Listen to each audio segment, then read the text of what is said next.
La télévision communautaire de la Basse-Lièvre a pour mission de produire et diffuser des émissions de télévision communautaire pour, par et avec la communauté. Cette émission vous est présentée grâce au soutien financier de nos partenaires. La 25e édition du Salon du patrimoine de l'Outaouais vous invite le samedi 18 mai 2024 à l'église Notre-Dame de Bon-Secours à Montebello. De 9h30 à 16h, un carrefour d'événements et une grande célébration du patrimoine vous attendent au cœur de la petite nation. L'entrée est gratuite.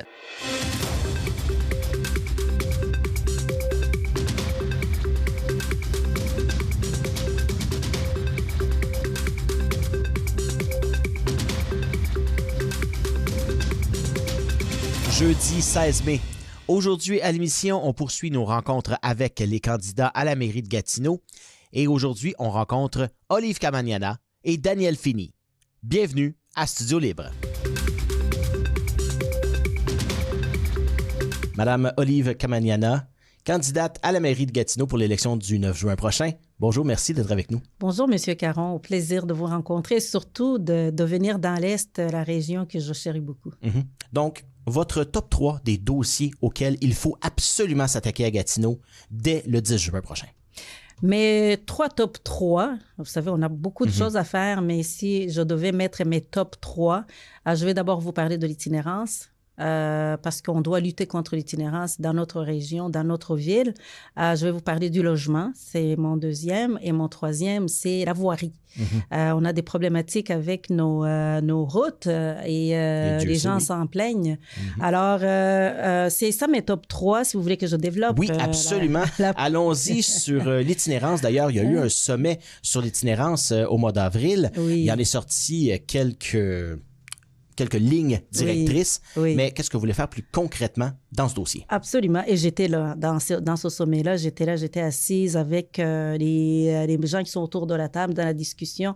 Et vous savez, personne n'est fier de ce qui nous arrive ici à Gatineau par rapport aux personnes qui se retrouvent dans la situation d'itinérance. Et ce que moi, je veux, on a assez bavardé, on a assez discuté, on a assez trouvé les orientations, on a assez clairement dit que la province ne fait pas ce qu'il faut faire suffisamment. Alors moi, dès que je suis élue comme mairesse de Gatineau, je vais mettre l'enveloppe d'argent sur la table. Je vais demander au conseil municipal de financer ce qui est nécessaire pour sortir ces personnes-là en situation d'itinérance. Et ce montant d'argent-là, ces millions-là, parce que moi, je vais les compter en millions, ces millions-là viendront des évaluations de besoins des gens qui sont autour de la table, que ce soit en matière de logement, mais aussi en matière de services.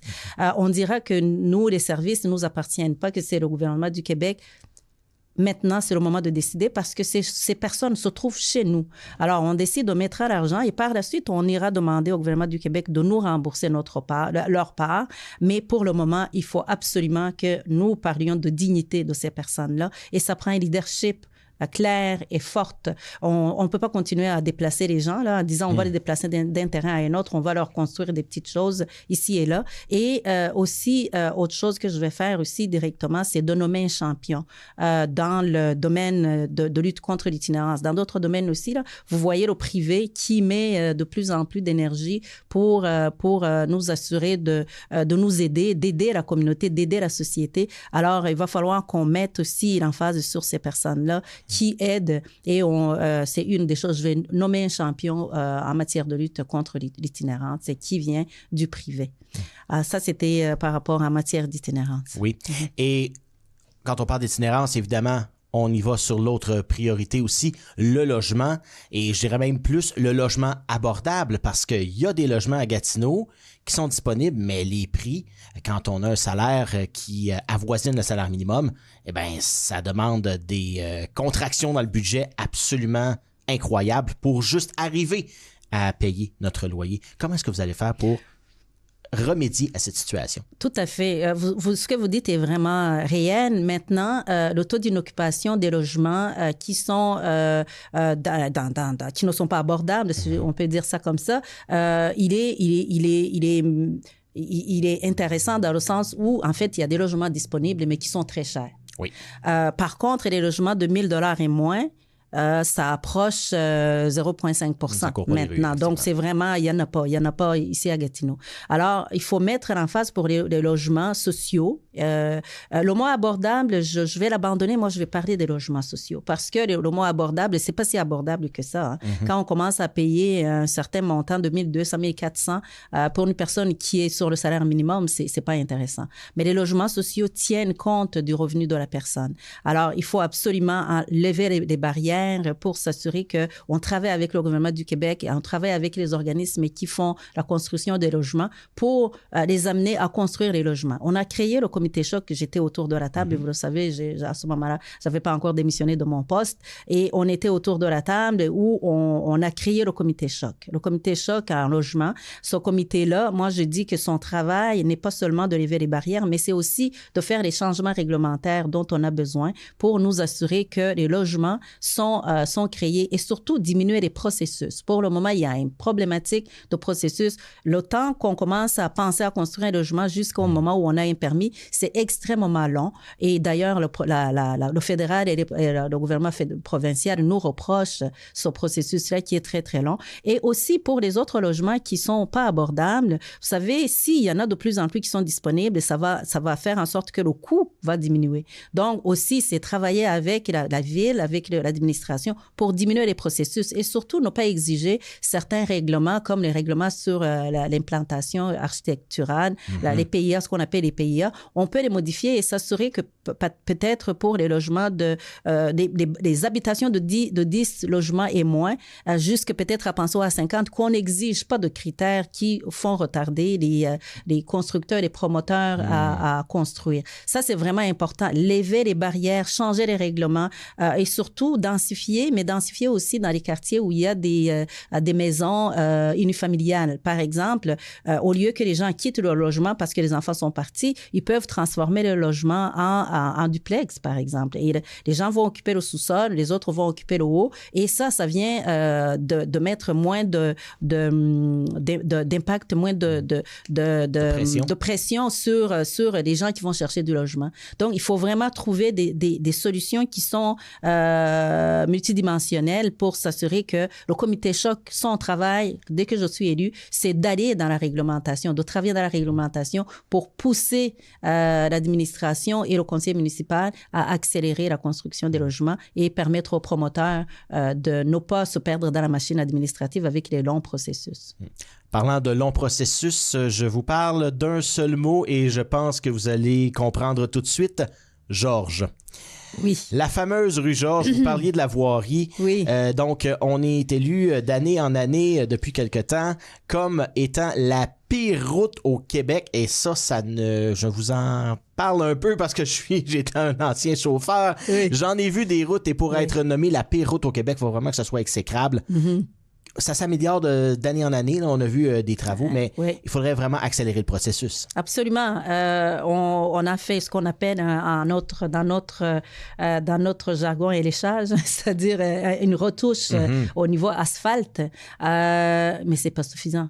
Ouais. Et je vois la tendance dans notre ville à faire des petits travaux à des endroits où on a besoin de grands travaux. C'est pas normal. C'est pas normal et ça augmente l'enveloppe. Alors, une fois qu'on a fait des petits travaux et que par la suite, on revient pour faire les grands travaux, on vient de doubler l'enveloppe. Alors, il va falloir que la priorisation tienne compte, et ça, je le dis beaucoup, il va falloir que la priorisation tienne compte aussi des secteurs. Il faut voir si chaque secteur a son équité. Est-ce que Buckingham a reçu sa part de montant en termes de voirie, mais en termes d'autres choses aussi, là, parce que j'en parle beaucoup aussi au niveau de l'équité des secteurs. Est-ce que Buckingham a eu assez dans l'enveloppe qui est autour de la table? Est-ce qu'ils en ont eu assez? Est-ce que Gatineau en a eu assez? Est-ce que Hall en a assez? Vous voyez, notre centre-ville et la voirie là-bas, c'est pas non plus incroyable. C'est pas seulement à l'Est, à l'Ouest auquel on doit penser. On doit penser à tous les secteurs. Gatineau, Hall, Buckingham, Masson-Angers. Il faut s'assurer vraiment que chaque secteur et sa part, surtout en matière de voirie. Et ça, je vais m'assurer que les conseillers autour de la table et les conseillères m'amènent leurs projets et priorisent avec leurs citoyens. Vous savez, il peut y avoir 3-4 rues à faire, mais les citoyens, des fois, ils savent, c'est eux qui conduisent là. Ils peuvent dire, écoutez, priorisons peut-être, commençons par la rue Georges, et les autres, on va les faire plus tard. C'est pas seulement technique, parce qu'on nous dit, il y a une méthode d'évaluer. Oui, c'est vrai. Mais en même temps, il y a aussi les besoins des gens dans les quartiers. Il faut aussi en tenir compte. Il faut faire une combinaison pour que ces deux éléments-là, technique et besoin des communautés, besoin des gens locaux, soient tenus en compte pour dépenser l'argent aussi dans chaque secteur. Bon, on le sait, en politique, on reçoit des invectives, on peut être victime de préjugés aussi. Donc, d'une part et d'autre. Alors, que répondez-vous? On va entamer tout de suite avec... un peu un éléphant dans la pièce. Que répondez-vous à ceux qui disent que en démissionnant de votre poste de conseillère, eh bien, vous provoquez inévitablement une autre élection dans le district où vous étiez et qui coûte de l'argent. Donc, qu'est-ce que vous répondez à ces gens-là? Je répondrai que c'est tout à fait faux. J'ai plutôt fait témoignage de diligence en démissionnant à temps pour que les élections se fassent en même temps. Oui. Il y a 0 coût. D'accord. 0. Et vous pouvez demander à la présidente des élections, elle me l'a confirmé elle-même, mais parce que ça faisait un bout que j'essayais de voir, parce que je voulais pas laisser mon district sans personne, mais finalement, j'ai réalisé que non seulement ça nous coûterait des coûts, mais ça ferait des coûts, mais surtout aussi, les élections allaient aller à l'automne. Donc, ça allait être un temps fou pour avoir quelqu'un dans le district. Donc, 0 coût, le fait que l'élection aura lieu le 9 juin, en même temps que l'élection partielle à la mairie. La prochaine question va sembler très 1950 et ça, j'avertis tout de suite. On a élu pour la première fois une femme à Gatineau en 2021. Oui. Est-ce que vous pensez que le fait que Mme Bellil ait démissionné, n'ait pas terminé son mandat, pourrait faire dire à des gens, on a élu une femme, et elle n'a pas été capable de compléter le mandat, pourquoi est-ce qu'on en élirait une deuxième? Qu'est-ce que vous répondez à ces gens-là? Je dirais au contraire, Mme Bellil, le départ de Mme Bellil a permis aux femmes de réaliser que nous avons encore un chemin à parcourir et on doit s'affirmer encore plus fort. Parce que, vous savez, à chaque élection partout au Québec, partout au Canada, on parle de parité.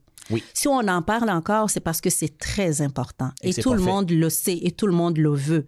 Maintenant, une fois qu'on a parlé de parité, qu'on a donné des places aux femmes pour les candidatures, mais que quelques femmes sont élues, ce n'est pas si évident que ça non plus de se maintenir au pouvoir comme femme parce qu'on rencontre une machine qui a été toujours entraînée à recevoir des hommes et à recevoir des façons de travailler. Dès qu'une femme s'insère dedans, il faut que la femme soit forte, c'est sûr et certain, mais il faut aussi qu'elle fasse des preuves toujours dans le dogme des hommes. Alors, Mme Bellil, en partant, ce qu'elle nous donne comme image, ce qu'elle nous donne comme message, c'est continuer. Et moi, je me suis présentée pour cette raison-là. Ce que j'ai dit, il ne faut pas que les femmes arrêtent de continuer d'y aller parce que si on arrête, ça veut dire qu'on va laisser l'intimidation envers les femmes continuer. Alors moi, je demande à toute la communauté gatinoise, à toutes les personnes qui vont voter et éligibles à voter, à toutes les femmes de Gatineau, de voter pour une femme. C'est très important. Sinon, ça va être la preuve encore qu'on ne laisse pas la place aux femmes. Pour le moment, il y a 7 candidats. Sur 7 candidats, il y a 2 femmes. C'est pas tout à fait normal. Alors, moi, je nous dis, il va falloir que Gatineau fasse la preuve que le prochain leadership à la mairie sera un leadership féminin, que ce sera une femme et surtout que ce sera une femme indépendante. Une femme indépendante, c'est ce que était Mme Bellil et moi, je suis prête à mettre toute mon énergie, tout mon travail à la disposition des Gatinois et Gatinoises et travailler. Je l'ai montré, j'ai une résilience. Je suis née au Rwanda, je suis arrivée ici au pays il y a 35 ans. J'ai travaillé très fort. Je vais continuer à travailler très fort pour les Gatinois et Gatinoises. Merci beaucoup. C'est tout le temps que nous avions. Madame Olive Kamaniana, et une bonne chance pour le 9 juin prochain. Merci beaucoup, Monsieur Caron. Daniel Fini, merci d'être avec nous aujourd'hui. Merci beaucoup de me recevoir, ça me fait plaisir. Je vous demande, avec tous les dossiers qui se passent à Gatineau, il faut en choisir à un moment donné et mettre sa liste de priorités. Donc, je vous dirais lesquels sont votre top 3 des priorités, des dossiers qu'il faut absolument s'attaquer à partir même du 10 juin. Le logement d'abord, le transport ensuite et la saine gestion des finances publiques en 3e.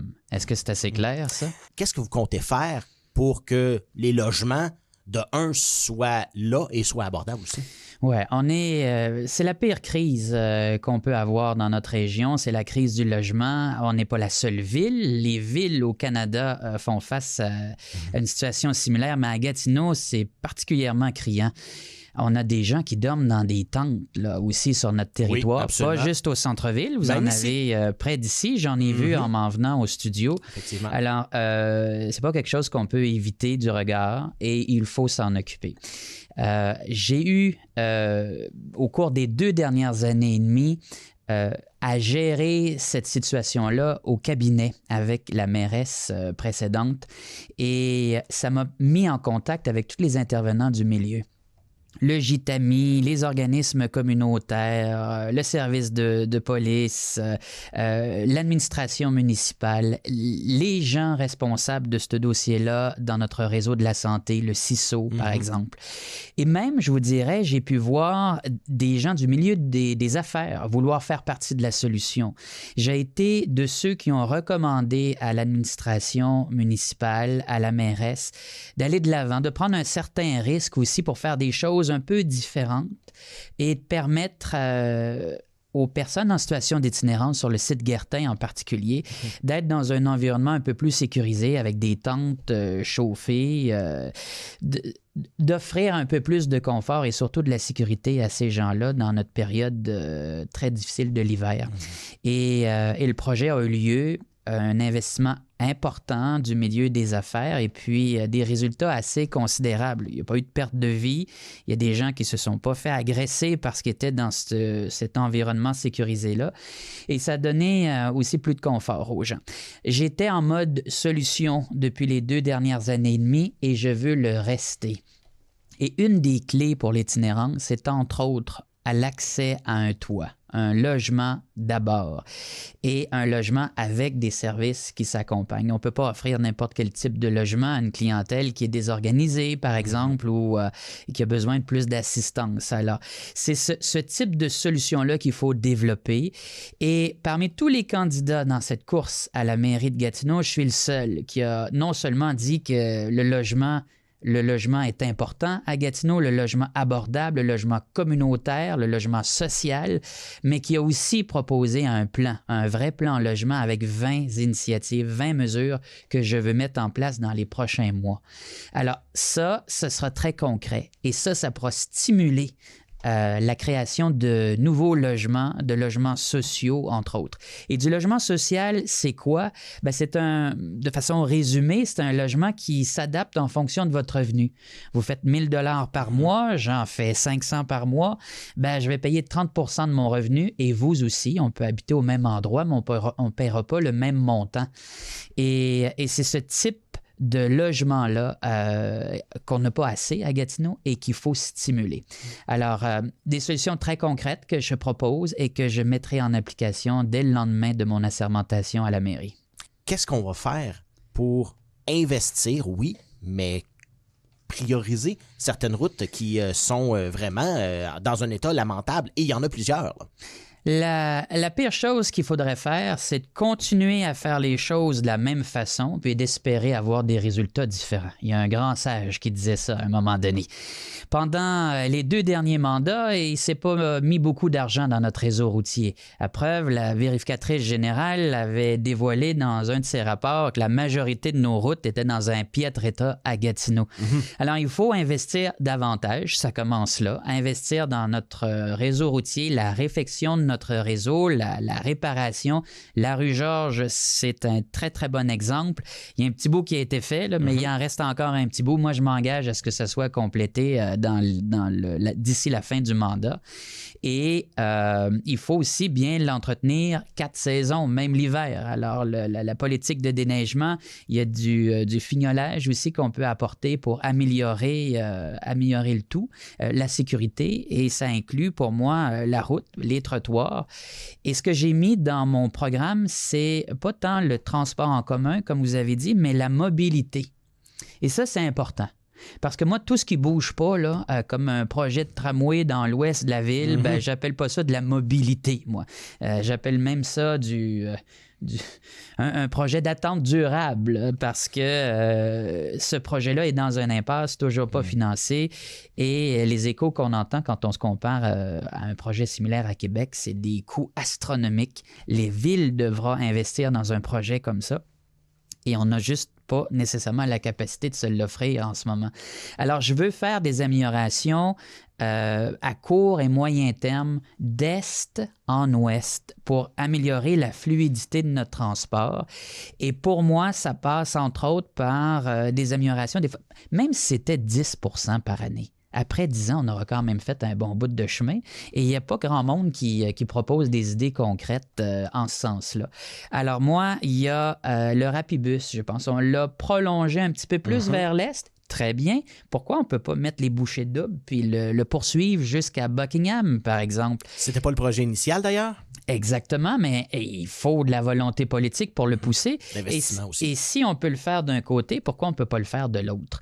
Et une fois qu'on aura développé notre colonne vertébrale d'est en ouest, bien, on aura déjà amélioré notre réseau. On pourra circuler de façon plus fluide dans notre ville. Et peut-être qu'à terme, dans 10, 20, 30 ans, ce même réseau-là, cette colonne-là pourra être convertie en autre chose. Mais je pense qu'il faut s'attarder à des mesures beaucoup plus pratico-pratiques et développer notre réseau existant pour en tirer le maximum. J'ai proposé aussi en mobilité de regarder d'autres choses aussi qui pourraient être mises en application rapidement. Par exemple, la facilité de paiement dans notre transport en commun. Vous savez, on ne peut même pas arriver avec notre carte de crédit puis faire un petit tap. Puis on peut s'acheter un café au Tim Hortons en tapant notre carte, mais certainement pas en rentrant dans notre autobus ici. Le transport à la demande qui a été un projet pilote exploité dans le secteur ici fonctionne bien. La réceptivité est bonne, la satisfaction est là. Est-ce qu'on peut déployer ce service-là dans d'autres endroits dans notre ville? Moi, je pense que oui. Offrir le transport en commun gratuit à nos jeunes, jusqu'à 21 ans, ça, je veux mettre ça en application. Offrir plus de flexibilité pour nos aînés aussi dans le jour. Alors ça, c'est des solutions et des actions concrètes que je veux mettre en application pour la mobilité dans notre ville. Et on assainit les finances publiques. Comment, si on veut investir autant, il va falloir prendre de l'argent ailleurs ou en créer, si je peux dire. Comment est-ce qu'on fait ça? Bien, il y a la chef d'Action Gatineau qui aime bien, elle, l'expression la diversification de revenus. Et par contre, on ne parle pas ben de diversification de payeurs. Hein? Ça vient toujours de la même poche. Quand j'entends qu'on veut augmenter l'immatriculation de nos véhicules, on veut doubler, tripler même. J'appelle pas ça de la diversification, mais on vient toujours chercher l'argent dans la même poche et il y a d'autres façons de faire. Entre autres, de regarder notre budget puis de le resserrer un petit peu ici et là, de prioriser des projets, entre autres, plutôt que s'éparpiller. De mettre le temps là où ça va donner le plus de résultats. Moi, c'est principalement ça que je veux voir. Le plus gros partenaire de la ville en transport, c'est la STO. C'est à peu près 10 % de notre budget, à peu près 80 millions de dollars. Et là, on va chercher de l'argent de plus avec les taxes d'immatriculation. On m'en parle à tous les jours sur la route. On me dit, voyons, ça n'a pas de bon sens.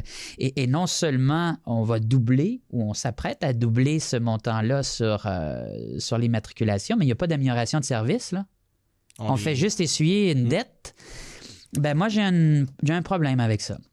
De quelle façon on peut se regarder tout le monde, autant la ville que la STO comme partenaire, et de voir de quelle façon on peut voir des optimisations, de voir s'il n'y a pas des petites économies d'échelle qu'on peut faire ici et là. Puis il y en a, là, c'est sûr. Et moi, je vais m'attarder à ça. Ça, pour moi, ça s'appelle la gestion responsable des finances. Et c'est des exemples très flagrants. On pourrait s'étendre un petit peu plus loin, là, mais dans des gros dossiers comme le transport, il y a de l'optimisation qu'on peut faire. Vous avez dit que vous étiez le candidat de la continuité. Bon, vous étiez dans l'équipe de France Belle-Île. Oui. J'étais son directeur des communications, je m'occupais des relations intergouvernementales. Et je dis continuité ou une certaine forme de continuité parce que le mandat n'est pas terminé.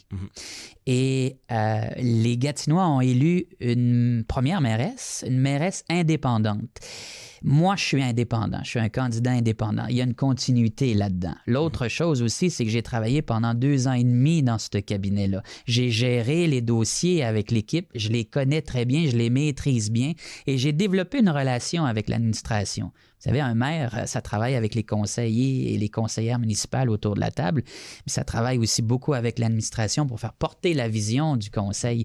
Quand Mais on a juste 16 mois, là, puis on n'a pas beaucoup de temps à développer cette relation-là, elle est très importante. Que répondez-vous justement à ceux qui pensent que Mme Bellil est en arrière et qui tire un peu les ficelles, encore une fois, par vous? Parce que ça pourrait arriver comme préjugé, les gens pourraient penser ça, vu que vous étiez si proche d'elle. Non, c'est... Mme Bellil s'est retirée et il n'y a pas de ficelle, comme vous dites. S'il y a un candidat où il y a plein de ficelles, là, c'est certainement pas moi. Il y en a un qui est vraisemblablement attaché à d'autres choses, ou les motivations de certains candidats à se lancer dans la course à la mairie de Gatineau ne sont pas tout à fait toujours bien claires. Hein? Des fois, on peut sous-entendre des affaires. Mais dans mon cas, c'est assez clair. Moi, j'étais fonctionnaire fédéral pendant 16 ans de temps, 12 ans comme cadre, comme exécutif à la Commission de la capitale nationale, avoir géré des dossiers de partenariat des deux côtés de la rivière. J'ai vu comment ça marche du côté d'Ottawa. J'ai vu comment ça fonctionne du côté de Gatineau. J'ai développé des relations avec les partenaires régionaux et j'ai laissé ça pour joindre la politique active municipale il y a 2 ans et demi et j'ai aimé ça. J'ai vraiment aimé ça. Je sentais que je faisais une différence pour ma ville. Ça fait 46 ans que Gatineau, c'est ma ville. Je suis né ici. Je l'aime, ma ville. J'en mange. Je la connais de bout en bout et je veux faire une différence pour la population, pour mes voisins. Et quand on est au niveau municipal, on sent qu'on l'a fait, cette différence-là. Quand j'ai travaillé sur le dossier d'itinérance que je vous parlais tout à l'heure, j'ai fait partie de la solution. Quand j'ai travaillé sur d'autres dossiers en logement où on a vu des édifices finalement enlevés dans notre centre-ville, j'ai senti que j'avais apporté une belle contribution. Et j'ai travaillé avec le temps avec tous les conseillers municipaux. J'ai développé une belle relation cordiale avec eux. Je veux capitaliser là-dessus pour aller plus loin. Et quand on a un mandat à finir, on n'a pas besoin de temps de s'acclimater avec tout ce qu'il y a autour. Alors, j'aurai une courbe d'apprentissage très courte. C'est malheureusement tout le temps que nous avions. Merci beaucoup d'avoir participé, M. Daniel Fini. Et comme je dis à tout le monde, bonne chance pour le 9 juin prochain. Merci beaucoup. Merci beaucoup d'avoir été des nôtres pour cette édition spéciale élection du jeudi 16 mai de Studio Libre. J'aimerais remercier mes invités, Olive Camagnana et Daniel Fini. Vous pourrez revoir cette émission sur notre chaîne YouTube et n'oubliez pas, notre page Facebook est toujours bien active. On se revoit, nous, la semaine prochaine pour un autre Studio Libre. La télévision communautaire de la Basse-Lièvre a pour mission de produire et diffuser des émissions de télévision communautaire pour, par et avec la communauté. Cette émission vous a été présentée grâce au soutien financier de nos partenaires. La 25e édition du Salon du patrimoine de l'Outaouais vous invite le samedi 18 mai 2024 à l'église Notre-Dame de Bon-Secours à Montebello. De 9h30 à 16h, un carrefour d'événements et une grande célébration du patrimoine vous attendent au cœur de la petite nation. L'entrée est gratuite.